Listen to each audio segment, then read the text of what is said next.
Ephesians 2nd chapter 4th verse. అయినను దేవుడు కరుణా సంపన్నుడయ్యుండి, ఏమని వ్రాయబడి ఉంది వాక్యంలో? దేవుడు కరుణా సంపన్నుడయ్యుండి అంటే దేవుడు ఎంతో కరుణ కలిగినటువంటి దేవుడు. అంటే దేవుని యొక్క మర్సీ, దేవుని యొక్క కరుణ ఎన్నడూ కూడా తగ్గిపోనిది. కరుణా సంపన్నుడై ఉండి అంటే అబండెంట్గా, దేవుని యొక్క మర్సీ చాలా అబండెంట్. ఎప్పుడు కూడా అది కొదవయ్యే మర్సీ, కొదవయ్యే కరుణ కాదు. అయితే మనము మనుషులంగా కొన్నిసార్లు ఎవరైనా మనని బాధ పెట్టినట్లయితే, మన హృదయాన్ని గాయపరిచినప్పుడు మనం కొన్నిసార్లు వారిని క్షమిస్తాము, కొన్నిసార్లు వారిని క్షమించము. అంటే దేవుడు మాత్రం ఆ విధంగా కాదు. మనం ఎన్ని పాపములు చేసినా, మనం దేవుని దగ్గర క్షమాపణ అడిగినా అడగకపోయినా దేవుడు మాత్రం మనల్ని కరుణిస్తూనే ఉంటాడు. అట్లని చెప్పి నువ్వు పాపం చేయాలన్న రూల్ ఏం లేదు.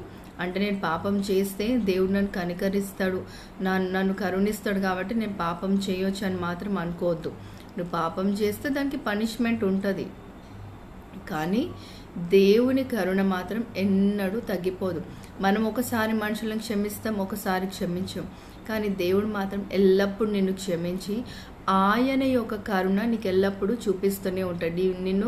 దేవుడు నిన్ను కరుణిస్తూనే ఉంటాడు.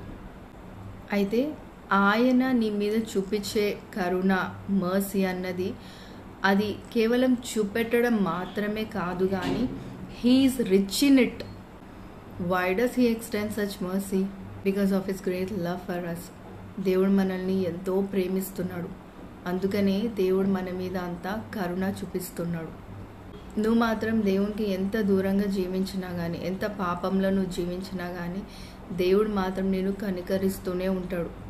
ఆయన కనికరం వల్ల, ఆయన యొక్క ప్రేమ వల్లనే నువ్వు దేవునికి దగ్గర అవ్వగలవు.